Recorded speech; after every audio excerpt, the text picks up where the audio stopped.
3, 2, 1, gravando. Começando mais um Contra a Cultura, o Evangelho clama pelo diferente. Olha aí, Maiara. E aí? Tudo bem? Olha só. Estou bem. Eu ouço vozes do além? Ouço voz do além, mas não vejo quem é. Além, É o Isaac. além. E aí, Isaac, tudo bem? Tudo bom, eu só não estou além mar, porque Minas Gerais não tem mar. Pois é. Não estamos separados, então, por água? Não. Não, né? Algumas Montanhas. águas, não as marítimas. águas. Exato, não as marítimas, né? Mas por alguns quilômetros, né, Isaac Rezende? Você que não para Bons de viajar quilômetros. agora. Agora eu sou cidadão do mundo. Que bom. Que bom, mas nós não desistimos de você, Isaac. Então, Não. mesmo você não estando aqui, neste estúdio, a gente corre atrás de você usando a Em espírito e em tecnologia. verdade. Em espírito e verdade e a tecnologia também. Bianca, por falar em tecnologia, eu tenho uma novidade pra você. Ah, é? E pros nossos ouvintes. Ah, é? Opa. Você curte Spotify? Eu curto Spotify. Muito. Você curte o Spotify, ô Maiara? Eu curto. Então, para você, amiguinho e amiguinha que curte Spotify, você pode entrar lá no seu aplicativo, no seu celular e digitar Contra a Cultura, procurar nos podcasts que o Contra a Cultura tá lá para você ouvir no seu que Spotify. maravilha. Ô, louco! Estamos no Spotify. Que chique. Sim, hein? Aí Que sim. Só vi chique. vantagem. Aí eu só vi vantagem. Aliás, você pode ouvir então no Spotify, você pode ouvir pelo seu aplicativo de podcast também, você pode No ouvir YouTube. através do YouTube ou através também do nosso site novotempo.com/contracultura. Ou seja, Que tem tudo junto. sem desculpinha. Sem desculpinha. Sem Sem desculpinha Sem desculpa. para não ouvir aí o Contra a Cultura.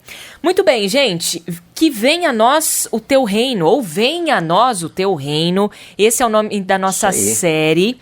Já estamos no 7º episódio. 7º. Mais de 50% desta nova série. Venha a nós o teu reino, onde a gente está propondo aqui uma discussão entre amigos, abrindo a palavra de Deus para falarmos sobre unidade. Aliás, difícil o esse. tema difícil para ser aplicado na prática em nossos dias, né? Muito, muito. Complicadíssimo. Hoje, unidos pela palavra. Este é o título do nosso episódio. Nós seguimos aqui também o nosso guia de estudos, onde o tema está falando lá sobre conflitos, os conflitos que a igreja primitiva enfrentou, a igreja primitiva enfrentou esses conflitos em relação às diferentes opiniões, né? Um pensava diferente do outro e tal, e como é que eles conseguiram se unir para que desse certo ali no final. Não, no guia de lembrando, estudo- né? Lembrando que a gente fez, né? A última lição foi sobre Atos, né? E a Sim. gente vai recapitular algumas coisas aqui. Mas a gente lembra que logo no comecinho do livro dá a entender o quê? Que Pedro vai lá, começa a fazer aquele sermão, né? Após o Pentecostes ali. E a gente tem cerca de 120 pessoas, considerando eles os apóstolos e os que andavam perto com Jesus. E aí Pedro faz um sermão, né? Sobre Cristo, sobre o Evangelho. Sim. E aí você tem milhares de pessoas se convertendo de uma hora para outra. Olha aí. Mas milhares. E aí você imagina que era um grupo de 120 pessoas. Pega um grupo de 120 pessoas aí, já é difícil você ter unidade de pensamento, certo? Oh. Aí você tem milhares sendo acrescentados da hora para, né, da hora para outra, ou do dia para a noite. E aí você imagina como é que você vai ter agora essa unidade de pensamento com milhares de pessoas, cada um com uma cultura, com uma história, com um conceito, todos eles se juntando ali. E aí, como é que você faz? Pois é, tem que ter alguma coisa que seja o ponto que de... dê o grude nessas Exatamente. pessoas, que una que una essas pessoas, né? E a gente já revela isso logo de início no título, porém a gente vai discorrer melhor sobre isso, unidos Sim, pela palavra. Pela palavra. Lê pra gente aí rapidinho o capítulo 2 de Atos, só o comecinho do verso 42, só a primeira frase. 2:42 aqui na minha Bíblia diz o seguinte: todos se dedicavam de coração ao ensino dos apóstolos, à Olha aí. comunhão e ao partir do pão e à oração. Mas todos se dedicavam de coração ao ensino dos apóstolos. Eles se preocupavam em estarem juntos para se relacionar, né? Mas o relacionamento era baseado no quê? No ensino, na comunhão ali da palavra, de estudar realmente o que Deus havia ensinado para os apóstolos, e os apóstolos agora estavam passando adiante, porque né, a gente só tem o Antigo Testamento nessa época, mas basicamente depois a igreja vai entender que a própria palavra dos apóstolos selecionada ali vai ser a palavra de Deus, né? Então o que a gente tem é que esse grupo agora de milhares de pessoas estão todos juntos ali estudando, buscando conhecer a palavra de Deus para encontrar essa unidade. E o que a gente vai ver em alguns capítulos selecionados aí é que ainda assim não foi tão fácil chegar a certas conclusões, né? Com certeza, porque para você dar espaço pro evangelho, você tem que abrir mão do eu, tem né? que ir embora, então não é muito fácil, não é muito fácil. O nosso guia de estudo traz aqui algumas situações onde a igreja primitiva, os cristãos do comecinho aí da igreja, né? Eles tiveram que passar. E o nosso guia de estudo traz aqui essas situações para que a gente aprenda com essas situações e aplique até no nosso contexto aqui atual, né?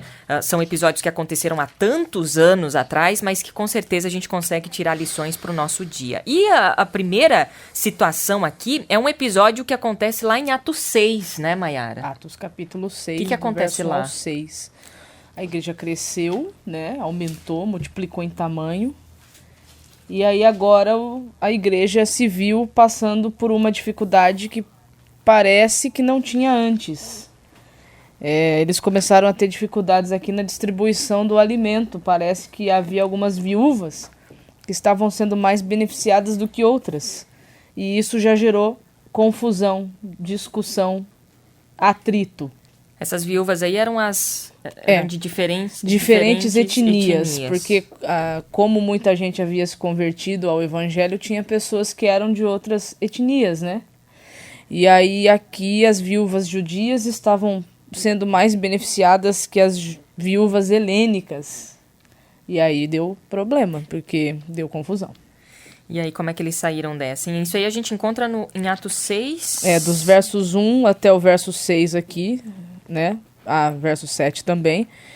Ali, o texto bíblico vai dizer que os apóstolos chamaram a comunidade para que a comunidade pudesse juntas chegar a uma solução que fosse boa para todo mundo. Uhum. Então você percebe que a liderança da igreja ali não era centralizadora. Você percebe que os apóstolos, como líderes ali, convocaram a comunidade para que a comunidade, diz o verso 2, pudesse decidir o que deveria ser feito. E aí o que a comunidade entendeu que deveria ser feito é que os apóstolos iriam precisar de ajuda na administração local ali. E aí eles instituem 7 homens para ser diáconos para poder ajudar nessas questões dentro do corpo de Cristo. Interessante, né? Porque o Isaac falou para eu ler aqui Atos 2, né, Isaac? 42. E aqui no verso 3 do capítulo 6 de Atos, tá aqui, né? Sendo assim, irmãos, escolham 7 homens, assim como a Mayra colocou aqui, respeitados, cheios do Espírito e de sabedoria, e nós os encarregaremos desse serviço. Então, no versículo 4, nós nos dedicaremos à oração e ao ensino da palavra. Acho que aqui já fica também essa lição de que eles estavam abertos ao ensino da palavra. O que a palavra iria orientá-los a fazer, né? Exato. Sim. Uma outra... o verso 2 aí diz isso, né? Ele fala, não é razoável, ou seja, não vai ser inteligente que nós, os apóstolos, abandonemos o ensino da palavra para servir às mesas, né? Porque a nossa função é de instruir, é de passar à frente o que Jesus ensinou, é de alimentar vocês com a palavra. E se a gente for ficar o tempo todo tendo que dividir essas tarefas de ficar servindo comida, dividindo comida ali e tal, a gente não vai conseguir crescer o que a igreja de fato é, né? Então ele fala assim, olha, a gente precisa que a igreja comece a se estruturar como uma unidade e comece a trabalhar uns pelos outros, né? É interessante você mencionar isso, porque o que eu vejo de gente acumulando função... Esse texto de Atos aqui é uma advertência quanto a isso. Cuidado com o acúmulo de funções dentro da igreja. Porque, às vezes você é um cara bom que consegue desempenhar tudo ao mesmo tempo, mas às vezes não. Às vezes uma coisa vai ficar muito a desejar, né? Sim, e mesmo que você consiga, né, Mayara, você está privando outras pessoas de também fazerem parte, se sentirem parte do corpo, né? Então não é inteligente isso. A igreja tem que funcionar como organismo vivo, como todo mundo ajudando todo mundo, aí não sobrecarrega ninguém. E aí nesse episódio, que a gente já colocou aqui de introdução, ali no versículo 7 do capítulo 6, eles unidos pela palavra. Sim. O que o verso 7 diz? Assim a mensagem de Deus continuou a se espalhar. O número de discípulos se multiplicava em Jerusalém e muitos sacerdotes também se converteram. Agora imagina se a palavra não estivesse ali naquele momento. Se a palavra não fosse o centro, talvez até hoje eles estariam brigando por causa da cesta. Oh, meu pai, a gente briga por qualquer coisa, né? Isaac, você tem alguma coisa mais para acrescentar aqui nesse episódio ou a gente já pula para o próximo? Pode ir pro próximo. Então, bora. O nosso guia de estudo também traz uma outra situação de conflito, que inclusive em outros episódios a gente já trouxe aqui. O Isaac falou sobre a nossa temporada toda, né, Isaac? Sobre o livro de Atos. E a gente, no livro de Atos, capítulo 10, ainda nesse episódio aqui, pra gente apresentar essas outras situações de conflito, a gente volta para o episódio lá na casa de Cornélio. Isso, a gente falou bastante sobre Falamos isso, mas bastante. dentro do contexto aqui é importante relembrar, né? O que a gente encontra lá, Isaac? Relembra pra gente. Então, você tem aquela grande questão de que Jesus, quando ele vai subir aos céus e tal, ele fala, olha, o evangelho, ele vai começar dentre vocês discípulos, aí no meio da Judéia, mas ele vai se expandindo, ele deve chegar a Samaria. Só o fato dele falar Samaria já era um problema gigantesco para os judeus, porque, né, samaritano é um israelita de segunda categoria miscigenado, dava um misturado arrepio, com outras pessoas, né? Então ele fala assim, ó, já vai de Judéia para Samaria, os caras já ficam meio louco. E dali para os gregos e para os confins do mundo. Aí terminou de piorar tudo. Não, aí você falou assim, não, ele falou isso aí, mas ele não, aí piorou ele não tudo. sabe do que ele estava falando, né? E aí você vai ter, então, aqui um dos primeiros momentos, já com Pedro, de que isso vai entrar em conflito, porque a igreja de Jerusalém estava ali completamente se fechada em si mesmo, né? Estavam vivendo ali essa coisa eclesiológica de ser comunidade, mas entre os judeus. E aí, em determinado momento, Pedro está em Jope, né? É isso? Isso. E aí ele está na hora do almoço e tal, e ele sobe para descansar no terraço da casa, e aí ele tem uma visão ali. E enquanto ele está tendo essa visão, que a gente vai trabalhar daqui a pouco, ao mesmo tempo, em uma outra cidade, onde um centurião chamado Cornélio, que era um centurião romano que cuidava dos exércitos ali, ele teve essa visão, e aí ele era uma pessoa temente a Deus, era uma pessoa que estava buscando se conectar com Deus, buscando conhecer a Deus, e ele tem essa visão de que é para ir buscar Pedro, né? Então você percebe o Espírito Santo agindo nas duas pontas, com o que vai transmitir a mensagem e com o que está prestes a receber a mensagem. Ou seja, ele está preparando a mensagem com um e preparando o coração para receber a mensagem lá com o outro.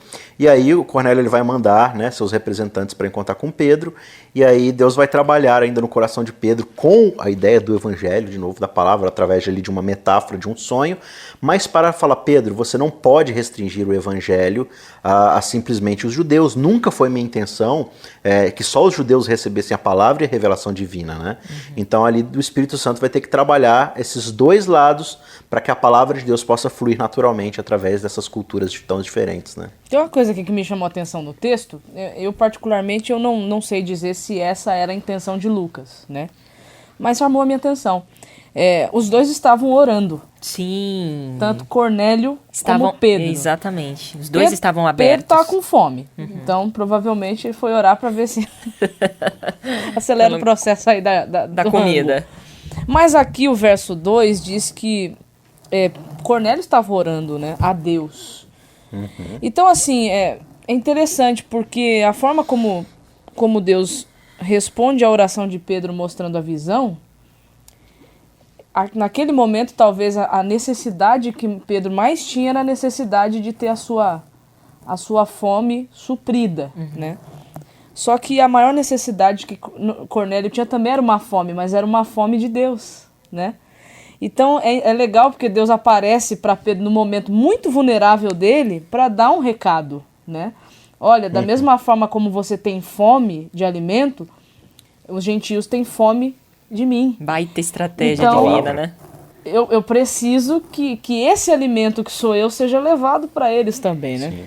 E esse é um momento aqui essa história, ela é um momento crucial na igreja primitiva, né? De uma situação muito delicada. É uma quebra de paradigma muito grande. Exato, exatamente. Você ia falar, Agora é Isaac. interessante É interessante a Mayara mencionar isso, e é um bom ponto, porque muitas vezes nós, nas nossas comunidades, né, a gente está acostumado com um culto onde a gente faz pedidos de oração.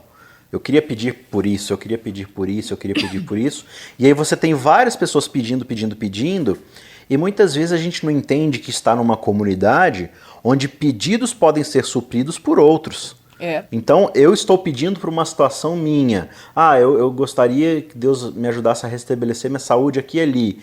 E aí, eu que estou do lado, em vez de escutar essa oração e permitir que o Espírito Santo fale, olha, vá até a casa dessa pessoa, visite ela, dê conselhos de saúde, estabeleça uma amizade com ela, às vezes ela precisa de alguma coisa. A minha família está passando dificuldade e tal, eu perdi um emprego. Não, vamos orar por você. Tá, mas Deus não está querendo, às vezes, conectar uma oração com a outra? Um pedido com um desejo, né? Então o Espírito Santo ele faz isso e a gente precisa aprender, né? Eu queria pedir oração para uma família lá que ela está passando necessidade, mas eu não estou disposto a ir lá e ajudar a necessidade dessa família. É que a gente às vezes nos coloca como resposta de oração das pessoas, Esse né? é o Exato, ponto, exato. Né? Então a oração aqui ela entra como um instrumento divino mesmo, não como um meio de alcançar coisas de Deus. É que a impressão que a Você gente sabe como tem é que- assim, muita gente orando, Deus vai... Nossa, é muita pressão. Nossa, que barulho! É muita Você pressão, lembra né? como é que funcionava aquelas telefonistas antigas, né? Em alguns filmes você vê que a pessoa liga, aí uma telefonista atende, aí ela pega um cabo e conecta a ligação com outro negócio que ela passa a chamada para o outro telefone. Já viram essas cenas de filme? Já. Né? Então, às vezes, está lá Pedro, né, falando com Deus, aí Cornélio liga para Deus também, aí Deus pega o cabo de Pedro e de Cornélio e conecta um no outro e fala assim, agora vocês vão se falar. Né? E é isso que a palavra exige de nós, né? Que a gente esteja aberto a ser esse canal de condução das bênçãos de Deus, né? Não só as bênçãos materiais, como eu dei esse exemplo aqui, mas no caso aqui, a bênção do evangelho, que vai dar o livramento, que vai dar a salvação para toda a família e todos, né, os que habitam a casa de Cornélio ali. Exatamente. E aí a gente vê também o Espírito Santo, né? O Espírito Santo guiando. A gente também teve uma série intensa aqui, profunda, para falar sobre o Espírito Santo, né? Deus Deus desconhecido. O Deus desconhecido, esse que conecta os cabos aí, né? Sim, Só que ele só conecta os cabos de quem tá com o cabo disponível, exatamente. né? Mas aqui, por que o Espírito Santo foi colocado? Porque ele é o grande maestro, né? Ele é o centro de tudo. Porque ali no caso de Jope mesmo, que aconteceu lá em Jope, quando Pedro esteve lá com Cornélio e com aqueles gentios. Gente, depois Pedro teve que ir para Jerusalém dar satisfação, cara. Pô, se não é o Espírito Santo vir com o poder que ele veio num segundo Pentecostes, vamos dizer assim, ia ficar muito ruim. Pedro fez uma coisa excelente, mas teve que dar explicações por isso. Então, se não é o Espírito Santo para trazer à luz o esclarecimento das coisas, até o bem que Pedro fez teria sido mal visto. Mal interpretado, né? E que confusão faria depois, Pois né? é. Porque, como a gente disse, esse é um episódio muito delicado, uma quebra de paradigmas, assim como o Isaac colocou, porque imagina, gentios. Então. Mas o que me chama a atenção Olha o no capítulo Evangelho... 11 aí, ó. O que chama a atenção no Evangelho é que Deus quebra paradigmas, né? Capítulo 11, Isaac. O verso 2 e 3. Mas, quando Pedro voltou a Jerusalém, os discípulos judeus o criticaram, dizendo: você entrou na casa de gentios e até comeu com eles, né? Porque é uma intimidade, né? Isso é A questão impuro, da comida. imundo. Então Pedro lhes contou exatamente o que havia acontecido, né? E ele contou toda a história aqui. Sim. E aí lá no... O que a Mayara falou, né? Como se fosse um segundo Pentecostes, mas esse acontecendo só com gentios, só com incircuncisos, né? Cara, isso é muito É porque doido. o primeiro acontece entre judeus. Prosélitos naturais ou tementes a Deus, mas eram judeus. Sim. Aqui, nesse contexto de Cornélio, não. Aqui eram gentios. Sim. Aí os discípulos, né, incircuncisos poderiam virar: Espírito Santo, a gente ficou sabendo que você até comeu com gentios, né? Vai questionar o Espírito Santo, vai. Sopra pra onde quer. Sopra pra onde quer. Muito bem. Tem outro episódio aqui. Essa deu uma Não, treta outra aqui. treta. Foi uma É treta atrás de Aliás, treta. foi treta. Acho que teve até um episódio que a gente fez, acho que foi treta apostólica. Não. Foi treta pouca Treta apostólica bobagem. foi- Treta foi- pouca é bobagem. Treta pouca Mas, é bobagem. Que é o concílio de Jerusalém, né? Fala, Quando a Nayara. palavra sai do centro, dá treta mesmo. Quando Cristo sai do centro, você tá só... Aí tem discussão. Quando a palavra está no centro, aí há debate. E o que é o debate? Sim. É uma conversa, é um diálogo, é uma proposta conjunta, né? Todo mundo... Visando a convergência, né? Exato, exatamente. É todo mundo com pensamentos diferentes, mas unidos em um propósito. Sim. Né? O Isaac, ainda até num episódio que a gente fez lá no comecinho do Contra a Cultura, lembra, Isaac? A gente fez um episódio falando sobre unidade, mas era unidade na diversidade, né? Deus não nos criou para sermos uniformes, mas sermos unidos mesmo na diversidade. Todo mundo tem um pensamento diferente e tal. Sim. A gente está nesse contexto agora, né? Político, econômico e uma bagunça de pensamentos. A sua opinião não vale nada. Só que a opinião do outro não vale nada porque eu estou preocupado somente com o meu umbigo. Exatamente. Né? Com certeza. Quando a gente está preocupado com o coletivo, a opinião do outro vale sim. E aí vem o respeito, porque eu olho para o outro e eu tenho empatia pelo outro e eu escuto o outro. Hoje eu não quero escutar ninguém porque eu só estou preocupada comigo mesmo, com os meus interesses. Se você entende a estrutura política democrática, né, desde lá dos senados gregos, o que é a política? A política é a arte de fazer o possível, ou seja... Você tem uma pessoa representando cada tipo de segmento de uma sociedade, né? Os grupos diferentes, né?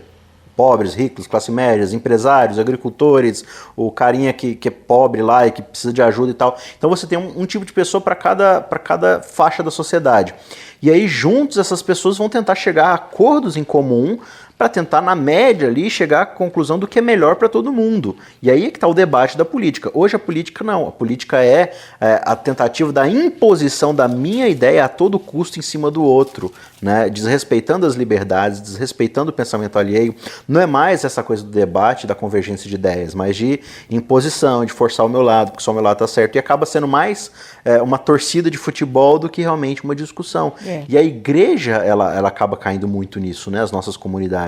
A gente não visa o bem comum buscando a convergência de ideias dentro do evangelho, né? Eu quero simplesmente impor aquilo que já é fácil para mim, aquilo que eu já acredito, aquilo que eu não tenho dificuldade de vencer um pecado, por exemplo, né?